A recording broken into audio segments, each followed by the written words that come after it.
이 밤에도 하나님께 기도함으로 경건의 시간을 갖겠습니다. 흠없이 정결하시고 참으로 정직하신 우리 하나님께 이 시간도 영광과 존귀와 감사와 찬양을 올려드립니다. 어느덧 한 주가 저물어가는 시점입니다. 오늘 또 하나님의 은혜 안에 품어주시고 이 밤에도 매일 경건의 시간으로 하나님과 친밀한 교제를 나눌 수 있게 도와주시니 참 감사합니다. 그리스도와 생명으로 연합된 우리가 주님의 도움이 아니면 한시라도 살아갈 수 없음을 믿습니다. 하나님의 크고 위대하신 은혜와 사랑에 날마다 감사합니다. 날마다 우리의 짐을 져주시는 하나님의 은혜를 깊이 생각하며 오늘 하루를 돌아봅니다. 죄를 멀리하고 의와 선을 행하는 일에 적극적이었는가? 하나님께서 소금과 빛으로 이 세상에 우리 각자를 두신 뜻을 받들어 행하는 일에 진정으로 삶을 쏟았는지를 돌아볼 때 너무나도 나약하고 부족한 우리 자신을 바라봅니다. 통회하며 자복합니다. 우리의 모든 언행 심사를 주님께 내어놓습니다. 깨끗게 하시고 정결하게 하여 주시기를 원합니다. 그리스도의 보혈의 공로만을 의지하며 나와 같은 죄인 중의 괴수를 살리신 하나님의 사랑과 은혜에 엎드립니다. 우리를 긍휼히 여겨주시고 의와 거룩과 경건의 길로 늘 행할 수 있게 하시며 악인의 길에 서지 않게 하여 주옵소서. 성령의 도우심을 따라 매 순간 하나님께 대하여 늘 신실하게 하소서. 이 시간도 여러 모양으로 이 경건의 시간에 참여한 소중한 하늘 가족들 한 생명 한 생명을 일일이 어루만져 주시기 원하옵고 이 경건의 시간의 시작과 끝을 우리 주님께서 인도하여 주옵소서. 진리의 성령께서 우리에게 증거하신 말씀을 기억하게 하시며 그것들을 헛되이 믿고 보내지 않게 하여 주옵소서. 거룩하신 삼위일체 하나님 홀로 영광을 받으시옵소서. 우리 주 예수 그리스도의 이름으로 기도합니다. 아멘. 제네바 시편가 58장입니다. 제네바 시편가 58장을 우리 함께 부르겠습니다. 42편 두 번째 58장입니다.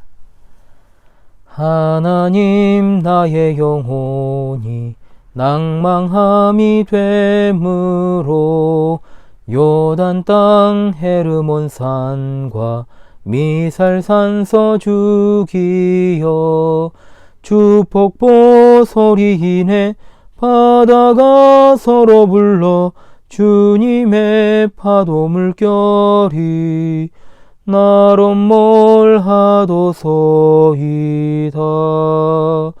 낮에는 여호와께서 그 인자 베푸시고 밤에는 찬송이 있어 생명의 주께 기도.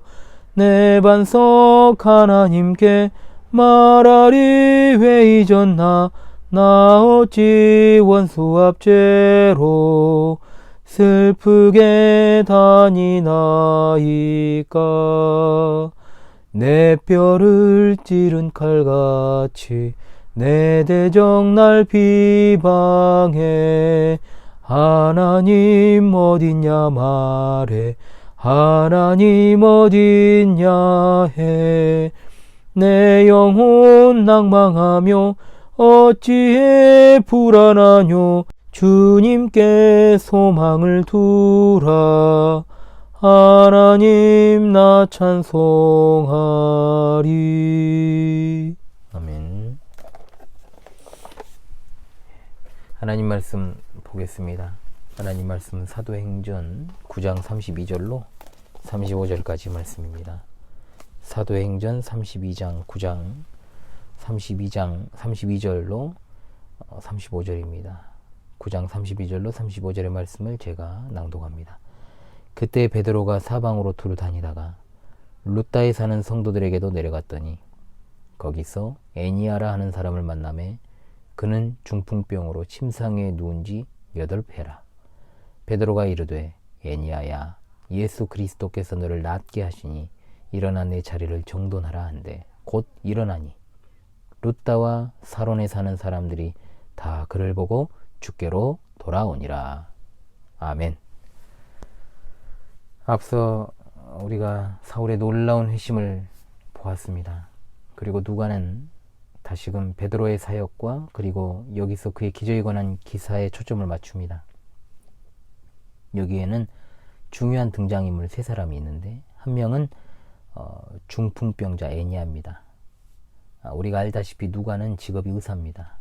따라서 그가 기록한 누가복음과 사도행전에서 의학적 용어들이 많이 등장을 하고 여기 나오는 중풍병이라고 하는 것을 구체적으로 설명하는 것은 이것이 초자연적 권능이 아니고서는 절대로 고쳐질 수 없는 불치병이라는 것을 드러내고자 했습니다.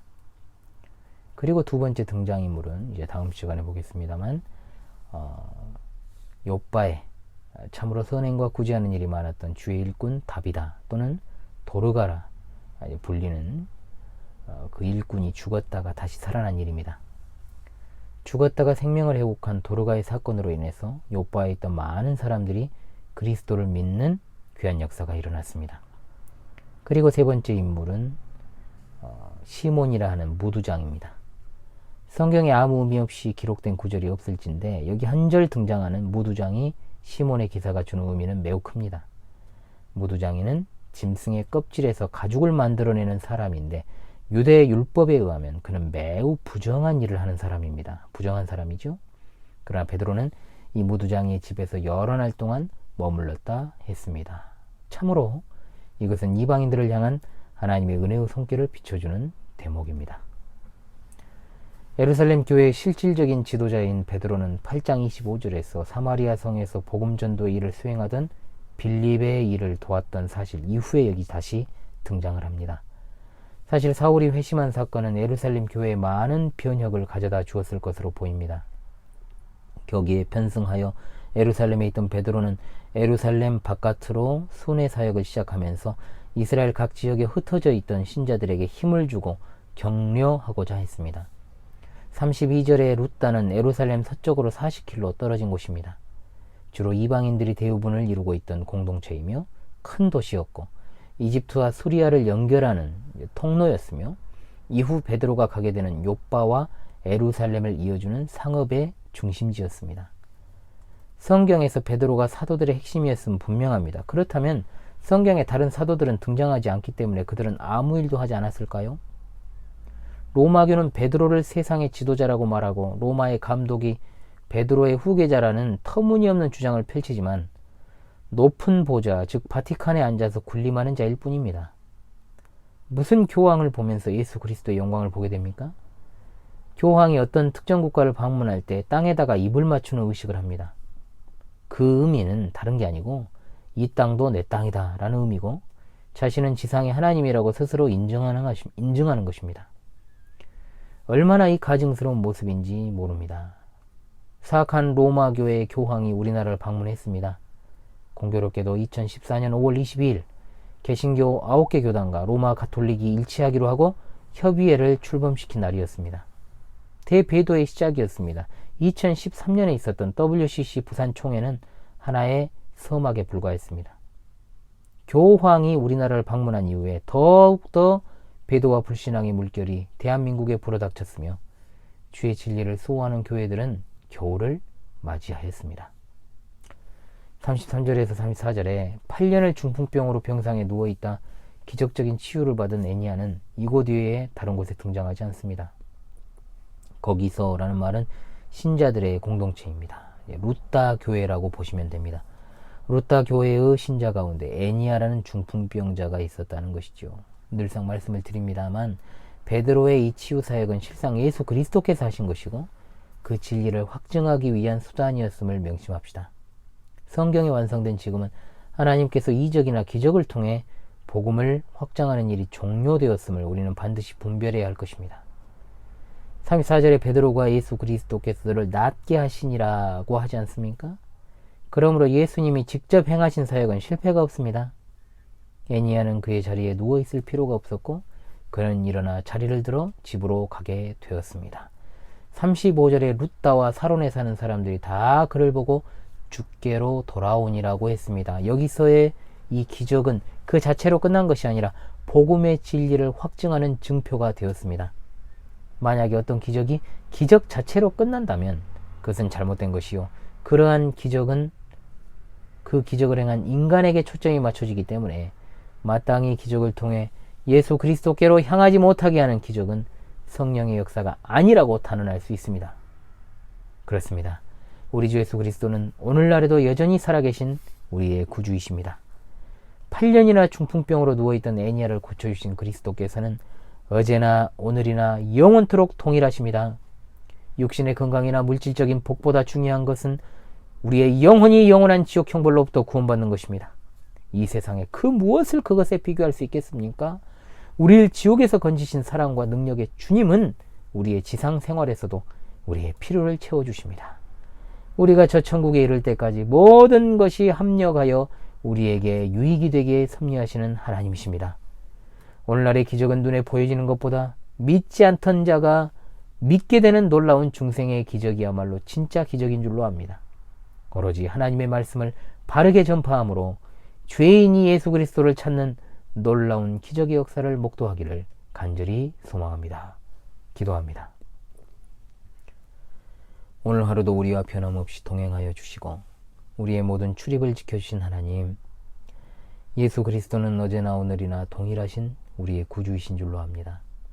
눈에 보여지는 썩어질 것들에 미련을 두지 않고 영원에 잇대어 살아가는 우리가 저 천국문에 이를 때까지 하나님을 향한 순전함을 잃어버리지 않으며 하나님의 말씀을 바르게 전파하여 이 시대의 진정한 회심자를 만나는 귀한 역사가 있게 도와 주옵소서.